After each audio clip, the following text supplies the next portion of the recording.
கர்த்தருடைய பரிசுத்த நாமத்திற்கு மகிமை உண்டாவதாக. மீண்டும் இந்த நிகழ்ச்சியின் மூலயமாக உங்கள் யாவரையும் உங்களுடைய குடும்பத்திலே வந்து, அதாவது உங்களுடைய வீட்டிலே வந்து இந்த நிகழ்ச்சியின் மூலயமாய் சந்திப்பதில் மிகுந்த ஒரு பெரிய சந்தோஷம். அல்லேலூயா. கர்த்தர் உங்களை அதிகமாய் ஆசீர்வதிப்பாராக.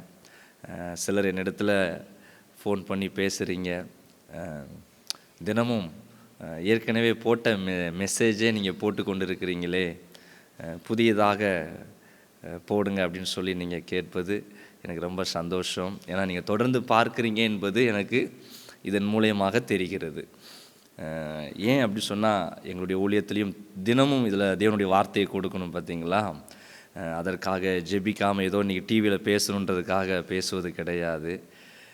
ஆண்டவர் சமூகத்தில் அமர்ந்து, ஆண்டவரே இன்றைக்கி என்ன வார்த்தையை தரணுப்பான்னு சொல்லி காத்திருந்து பேசுவது நிமித்தமாய் நமக்கு சில தாமதங்கள் ஏற்படுகிறது. இன்னொன்று, என்னுடைய வெளி ஊழியங்களுக்கு போவது நிமித்தமாக சில தாமதங்கள் இப்படிப்பட்ட சூழ்நிலையினால் தவிர்க்கப்படுகிறது. ஆனாலும் இன்னும் ஒரு பெரிய சந்தோஷம், இதில் போட்ட செய்தியவே திரும்ப திரும்ப போடுவது நிமித்தமாக புதிய புதிய ஜனங்கள் இதை பார்க்குறாங்க. பார்த்தவர்களும் பேசுகிறாங்க, பாஸ்டர் வேறு செய்தி போடுங்க, அதே செய்தியை போடுதீங்களேன்னு சொல்லி. அதே தருணத்தில் புதிதாக பார்க்கப்பட்டவர்களும், ஏன்னா நமக்கு ஆண்டுடைய கிருபையினால் நிகழ்ச்சிகள் கன்னியாகுமரி மாவட்டம் முழுவதும், திருநெல்வேலி மாவட்டம், தென்காசி மாவட்டங்கள், இப்போ புதிதாக ஆண்டுடைய பெரிதான கிருபையில் தூத்துக்குடி மாவட்டத்திலையும் சில இடங்களுக்கு இது ஒளிபரப்பாகி கொண்டிருக்கு. இப்படி புதிய புதிய இடங்களுக்கு போகிறதுனால அங்கே இருக்கிற ஜனங்களும் இந்த நிகழ்ச்சியை பார்க்கறதுக்கு ஒரு வாய்ப்பாக இருக்கிறது. தேவனுடைய வார்த்தையை, நீங்கள் ஏற்கனவே பெற்றுக்கொண்ட வார்த்தையை அவர்களுக்கு புதியதாக போய் சேருகிறது. ஏன்னா தேவனுடைய வார்த்தை இல்லையா, எத்தனை முறை பார்த்தாலும் ஆண்டவர் பேச தான் செய்கிறார். அல்லேலூயா. அதனால் அநேகருக்கு பிரயோஜனமாக இருக்குது. அதனால் ஒருவேளை நீங்கள் பார்த்த செய்தியை மீண்டும் வந்தாலும் நீங்கள் சந்தோஷத்தோடு அதை மீண்டும் பாருங்கள். ஆண்டவர் உங்கள்கிட்ட போன முறை பேசாத ஏதோ ஒரு புதிய காரியத்தை திரும்பவும் அதே செய்தியின் மூலயமாக உங்களோட அவர் பேச அவர் போதுமானவராக இருக்கிறார். அல்லேலூயா. கர்த்தருக்கு ஸ்தோத்திரம்.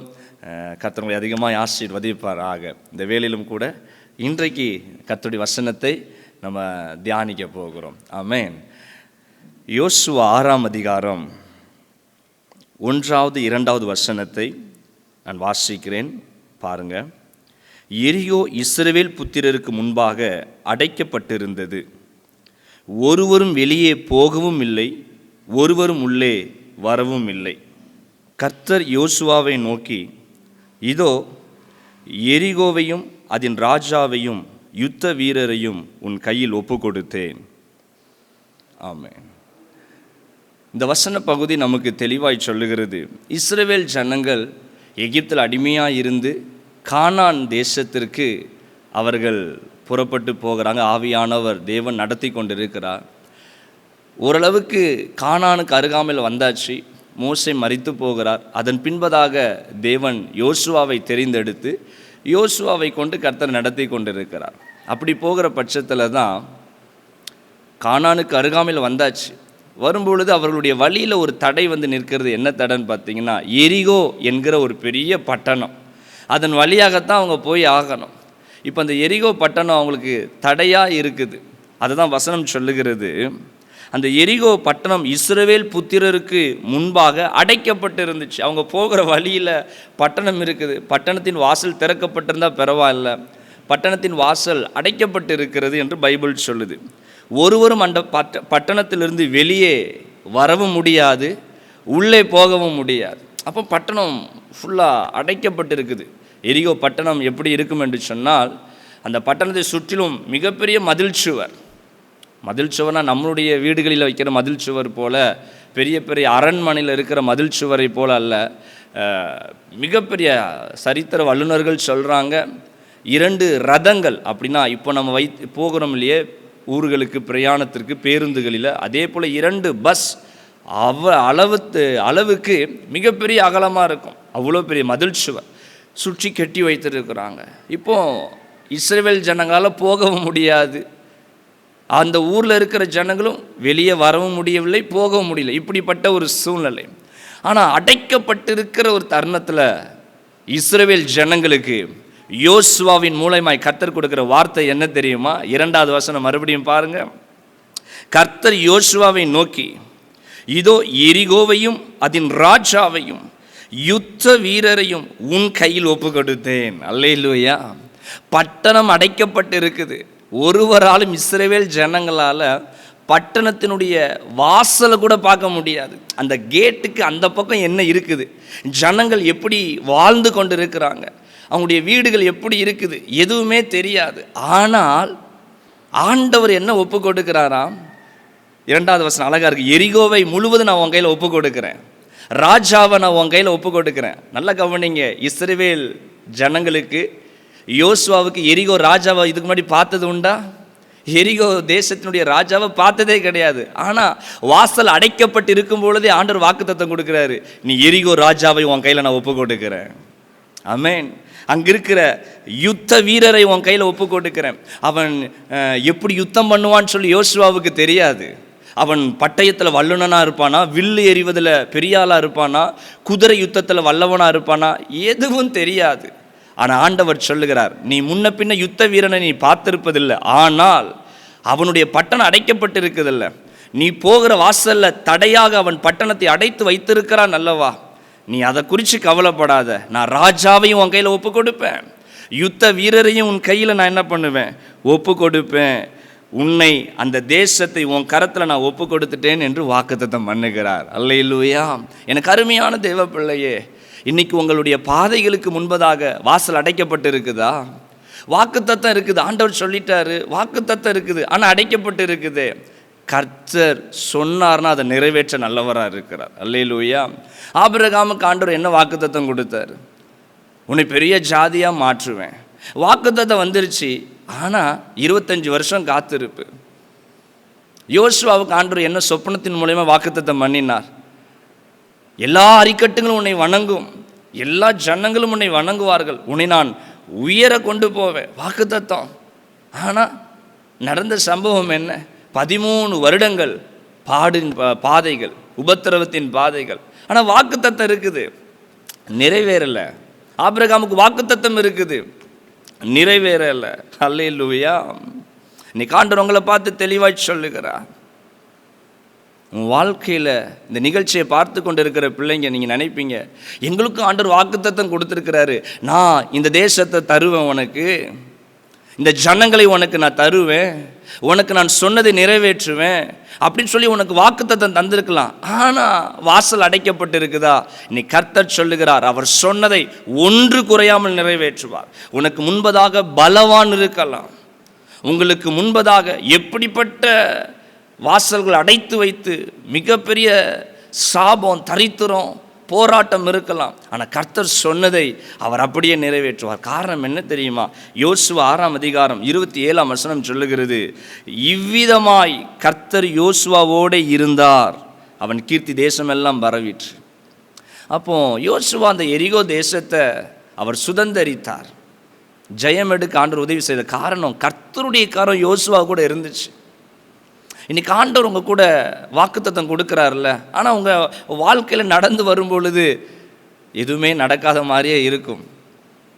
நடக்கலன்னு ஒன்றே நீங்கள் சோர்ந்து போகாதீங்க, கர்த்தருடைய கரம் உங்கள் கூட தான் இருக்குது.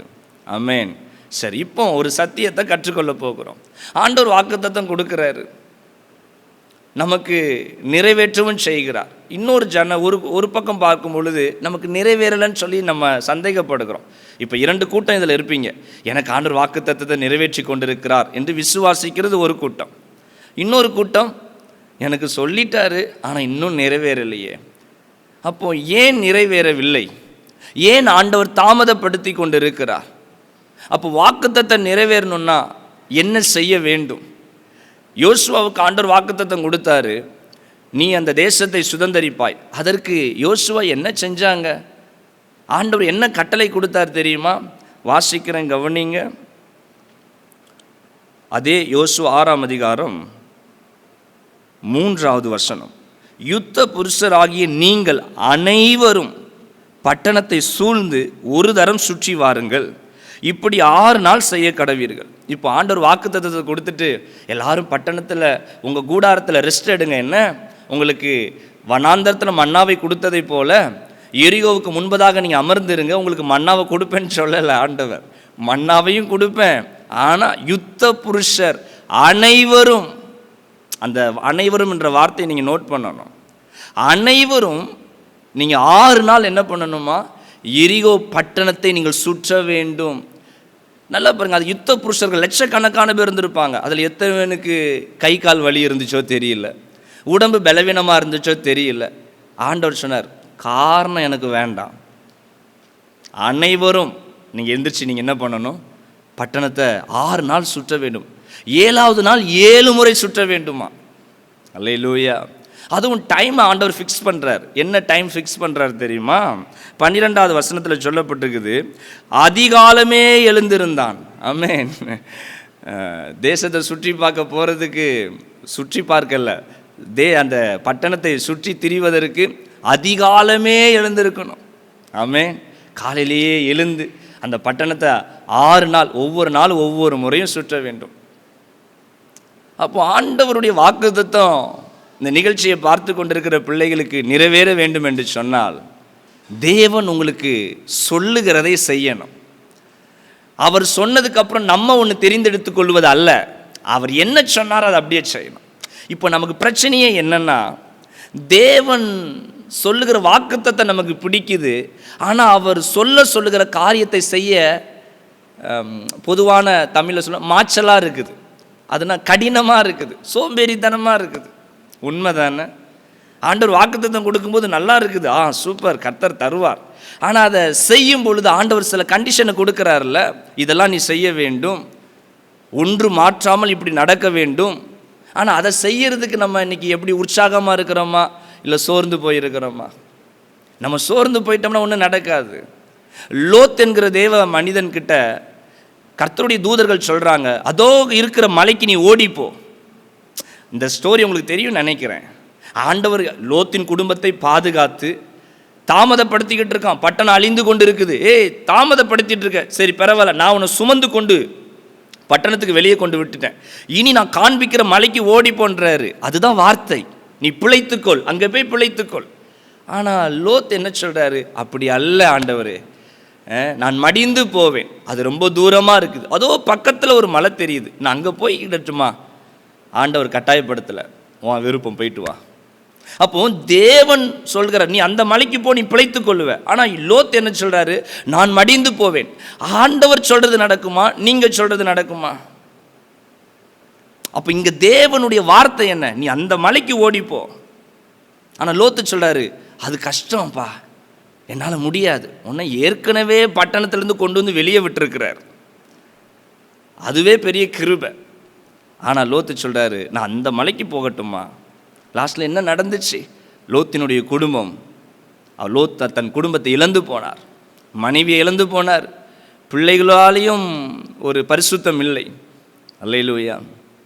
நாகமான் என்கிற ஒரு குஷ்டரோகி எலிசாவை பார்க்கும்படி போகிறார், எனக்கு சுகமாக வேண்டும் என்று. இப்போ எலிசாவை நாகமான் பார்க்கிறார். எலிசா நாகமானை பார்த்து சொல்கிறாரு, யோர்தானில் 7 முறை நீ மூழ்கி எழுந்து விட்டு உன் தேசத்துக்கு போ, குஷ்டரோகம் சரியாயிரும். இது செய்ய நாகமானுக்கு கஷ்டமாகி போச்சு. என் தேசத்தில் நல்ல நதிகள் இல்லையா, என் ஊரில் தண்ணீர் இல்லாமலையா நான் வந்தேன். அப்போ நாகமான் என்ன எதிர்பார்த்துட்டு வந்தார்னா, எலிசா தன் குஷ்டத்தை எல்லாம் தொட்டு தடவி தைலத்தை ஊற்றி சுகமாக்கி ஜெபிக்க வேண்டும் என்று சொல்லி. ஆனால் ஆண்டவர் எலிசா கிட்ட சொன்னது என்ன, நதியில் போய் 7 முறை முங்கி எந்திரிச்சு போ. இதை செய்வதற்கு நாகமானுக்கு கஷ்டமாக இருந்துச்சு. எனக்கு அன்பு தேவ பிள்ளைங்களே, இன்னைக்கு ஆண்டவர் உங்களோட திட்டமாய் பேசுகிறத நான் பார்க்கிறேன். வாக்குத்தத்தம் நிறைவேறலன்னு சொல்லி இந்த 10 மாதம் நம்ம வந்துட்டோம். 2021 வந்தாச்சு, வாக்குத்தத்தமும் பெற்றாச்சு. ஆனால் 10 மாதம் போயிருச்சு, நிறைவேறலையே. ஆண்டவர் மேலே பழி போடக்கூடாது. ஆண்டவர் அசால்ட்டாக இன்றைக்கி கிறிஸ்தவங்க சொல்கிறாங்க, ஆண்டவர் எங்கே நிறைவேற்றுறாரு. கடந்த நாட்களில் ஒரு குடும்பம் சொல்லுது, இயேசு இல்லை என்று சொல்லி மறுதலித்து தற்கொலை பண்ணி செத்து போக போகிறோம் நாங்கள். ஆண்டவர் இல்லைன்னு சொல்லிட்டு குடும்பமாக தற்கொலை பண்ணி செத்து போகலாம் என்று சொல்லி ஆண்டவர் மேலே பழியை போடுறாங்க. ஆனால் ஆண்டவரை தேடுனாங்களா, கர்த்தரை ஆராதித்தாங்களா? அல்லேலூயா. இந்த நிகழ்ச்சியை பார்க்குற அன்பு தேவ பிள்ளையே, வேதனையோடு இருக்கிறீங்கல்ல, பாரத்தோடு தானே இருக்கிறீங்க, வாக்குத்தத்தை நிறைவேறலை. யார் யாரெல்லாமோ நல்லா இருக்கிறாங்க, என் வாழ்க்கை நல்லா இல்லையே. நீ கொஞ்சம் ஆண்டவர் சொன்னதை செய்கிறீங்களா, இல்லை மாச்சல் பட்டுக்கிட்டு இருக்கிறீங்களா? அதிகாலையில் என்னை தேடி என்னை கண்டு கொள்ளுவா என்று ஆண்டவர் சொல்லுகிறார். எத்தனை பேர் தேடுகிறோம் அதிகாலையில் எந்திரிச்சு? நித்தமும் கர்த்தருடைய சமூகத்தை தேடி என்று தாவீது சொல்லுகிறார். தினமும் தேடுகிற பழக்கம் இருக்குதா? தினமும் உங்கள் முழங்கால் முடங்குதா? செக் பண்ணி பாருங்க. உங்கள் முழங்காலில் கை வச்சு சொல்லுங்க, முழங்காலே தினமும் முழங்கால் படி போட்டு ஒரு 20 நிமிஷம் அரை மணி நேரம் ஜெபிக்கிறாயான்னு கேட்டு பாருங்க. நம்ம மனசே சொல்லும் நான் ஜெபிக்கலைன்னு சொல்லி. அப்புறம் எப்படி வாக்குத்தத்தை நிறைவேறும்? இயேசு கிறிஸ்து ஊழிய பாதையில் போய் கொண்டு இருக்கும் பொழுது ஒரு மனிதன் வருகிறார். நல்ல போதகரே, நான் உம்மை பின்பற்ற வேண்டும் என்று சொல்லுகிறார். இயேசு கிறிஸ்து சொல்கிறாரு, போய் உன் கற்பனையெல்லாம், ஆண்டவர் சொன்ன கற்பனையெல்லாம் நிறைவேற்றுப்பா. அதையெல்லாம் நான் நிறைவேற்றி விட்டேன். சரி, உன் தாய் தகப்பனை கனப்படுத்தி எல்லாம் நான் பண்ணிட்டேன். அதுக்கப்புறம் ஆண்டவர் சொல்கிறாரு, அதை வாசிப்போமா? மத்தேயு 19வது அதிகாரத்தை எடுத்துக்கொள்ளுங்க. மத்தேயு 19வது அதிகாரம். இயேசு கிறிஸ்து அந்த மனிதனுக்கு சொல்லுகிற காரியம் என்ன?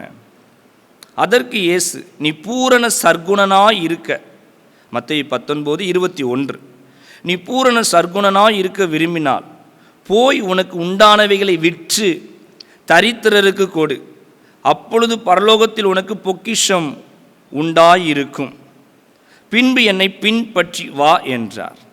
இப்போ இயேசு கிறிஸ்து சொல்கிறாரு, உனக்கு உள்ளது எல்லாத்துலேயும் விற்று தரித்திரனுக்கு கொடுத்துரு, அப்புறம் என்னை பின்பற்றி வா. இப்போ அந்த மனிதன் என்ன செய்தார்? அந்த வாலிபன் மிகுந்த ஆஸ்தி உள்ளவனாய் இருந்தபடியால் இந்த வார்த்தையை கேட்ட பொழுது துக்கம் அடைந்தவனாய் போய்விட்டான். துக்கம் அடைஞ்சிட்டாரு. எதிர்பார்க்கவே இல்லை இயேசு கிறிஸ்து இந்த மாதிரி வார்த்தையை சொல்லுவார்னு சொல்லி. இந்த மாதிரி ஒரு சபைக்கு வர விசுவாசிக்கிட்ட பாஸ்டர் சொன்னால் எப்படி இருக்கும்? போங்க பாஸ்டர், இந்த சர்ச் இல்லைன்னா எங்களுக்கு வேறு சர்ச் இருக்குது. அல்லேலூயா. கொஞ்சம் யோசிச்சு பாருங்க. இயேசு கிறிஸ்து அப்படி தான் சொன்னாருமா, போய் எல்லாத்தையும் கொடுத்துட்டு வா, என்னை பின்பற்றி வா, என்னை பின்பற்றி வா. துக்கமாயிட்டார் அவர். முடியலை. ஆண்டவர் சொன்னதை செய்யறதுக்கு இன்னைக்கு யாருக்கும் பலன் இல்லை. வாக்குத்தத்தம் வேணும், ஆனால் அவர் சொல்றதை செய்யக்கூடாது. என்னங்க ஒரு மாதிரி பார்க்குறீங்க? அல்லேலூயா. எனக்கு அன்பு தேவ பிள்ளைங்களே, யோசுவாவினருக்கு ஆண்டவர் கொடுத்த வார்த்தை, பட்டணம் அடைக்கப்பட்டு இருக்குது, ஆனால் ராஜாவை உன் கையில் நான் ஒப்பு கொடுத்துட்டேன், யுத்த வீரனை உன் கையில் நான் ஒப்பு கொடுத்து விட்டேன். ஆனால் ஒரு காரியம், யுத்த புருஷர்கள் அனைவரும் போய் என்ன பண்ணணும்? எரிகோவை நீங்கள் சுற்றி வர வேண்டும். ஒருத்தர் கூட கூடாரத்தில் இருக்கக்கூடாது. இன்னைக்கு நல்லா கவனித்து பாருங்க. இன்னைக்கு ஆண்டவரை தேடுகிற என் அன்பு தேவ பிள்ளையே, நீ கர்த்தருக்கு உகந்த பாத்திரமா நான் நடந்து கொள்றோம்மா? ஆண்டவர் என்னை ஆசீர்வதிக்கலேன்னு சொல்றோமே, என் பிஸ்னஸ் ஆசீர்வதிக்கப்படலை, என் வியாபாரம் செழிக்கலை, மனசுல கை வச்சு சொல்லுங்க, எனக்கு கொடுக்கப்பட்டிருக்கிற சபையில், எனக்கு கொடுக்கப்பட்ட ஆராதனை நேரத்தில் நான் போய் சரியான நேரத்திற்கு ஒரு 5 நிமிஷத்துக்கு முன்னாடி போய் உட்கார்ந்து நான் ஒவ்வொரு வாரமும் ஆராதித்து கொண்டிருக்கிறேன் எத்தனை பேரால் சொல்ல முடியும்? கொஞ்சம் யோசிச்சு பாருங்க. என் ஆண்டவர் ஆசீர்வதிக்கலன்னு சொல்றோமே, தேவனுடைய வீட்டுக்குள்ள போய் நம்ம எப்படி ஆராதித்து கொண்டு இருக்கிறோம்? எல்லா வாரமும் ஒரு வாரம் கூட விடுபடாம ஆண்டவர் ஆராதிக்கிறோமா?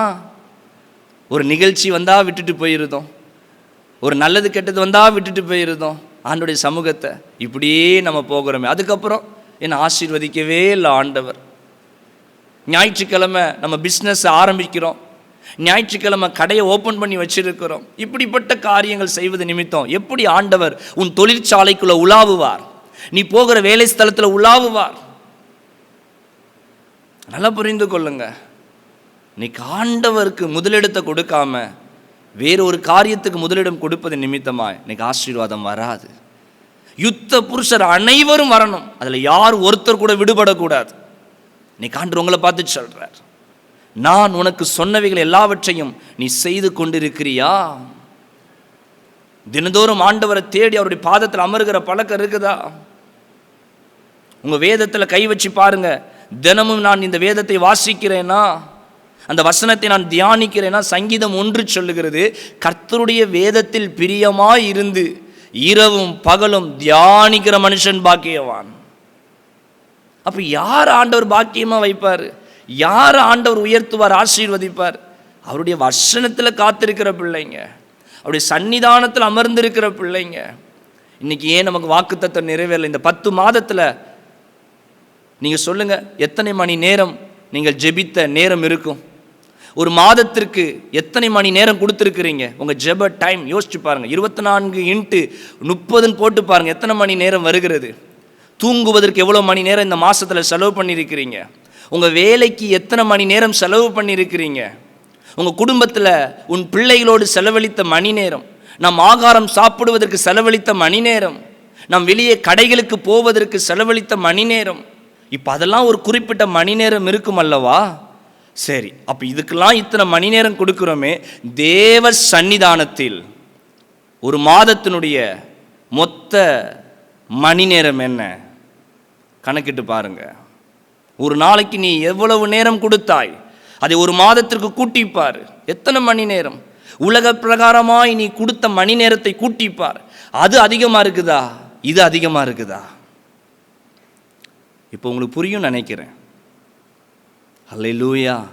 கர்த்தர் வாக்குத்தத்தம் கொடுத்தா அதை நிறைவேற்ற வல்லமை உள்ளவர். ஆனால் அவர் நம்மக்கிட்ட கொஞ்சம் சில காரியத்தை எதிர்பார்க்கிறார்.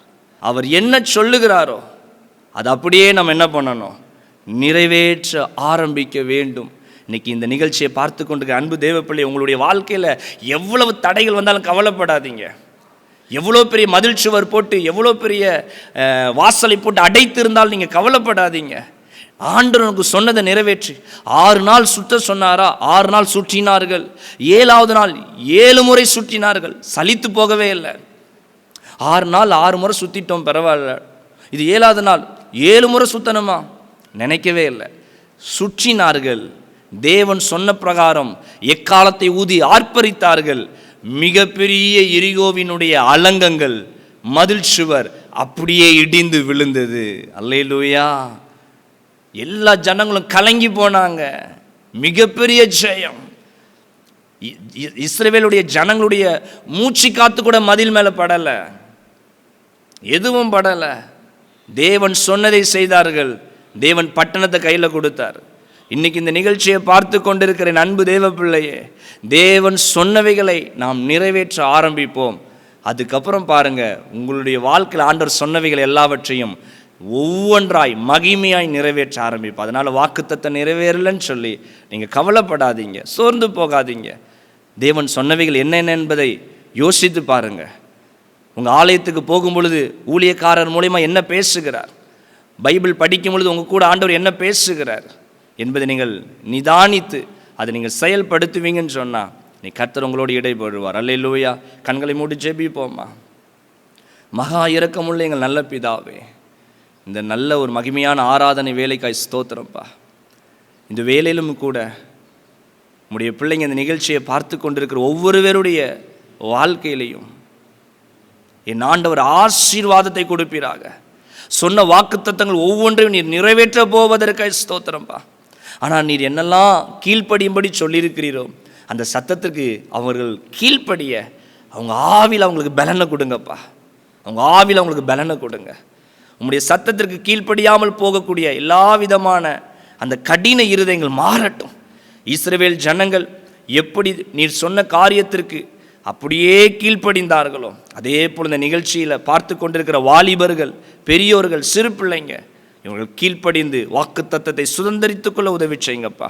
அன்பு பிள்ளைங்கள், நீங்கள் ஆசீர்வதிங்க, அற்புதத்தை செய்யும். இயேசு கிறிஸ்துவின் நாமத்தில் ஜெபிக்கிறோம் எங்கள் பிதாவே, ஆமென். அல்லேலூயா. கர்த்தர் உங்களை அதிகமாக ஆசீர்வதிப்பார்.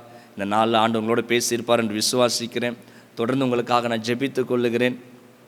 நீங்களும் எனக்காக ஜெபித்துக் கொள்ளுங்கள். மீண்டும் நாளை நிகழ்ச்சியில் நம்ம தொடர்ந்து பார்ப்போம். ஆமென்.